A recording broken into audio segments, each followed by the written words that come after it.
অনেকেই হয়তোবা আপনারা কলার গাছের থোর কিভাবে পরিষ্কার করে খেতে হয় এটাই জানেন না।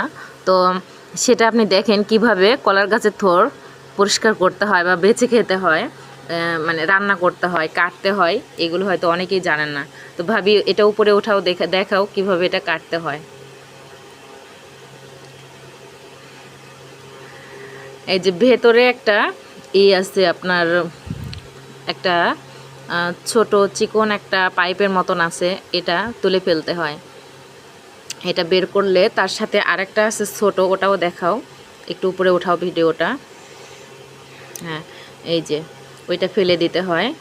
তারপরে এটাকে কুচি কুচি করে কাটতে হয়, কেটে এটাকে আমরা ভাজি করে খাই, আলু দিলেও হয়, বা এটা অনেকে মাংসের সাথেও রান্না করে খায়, ভাজি করে খাই আমরা। তবে এটাকে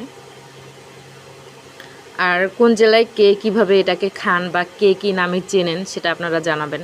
এটাকে আমরা কলার গাছের থোর বলি আমাদের জেলায়।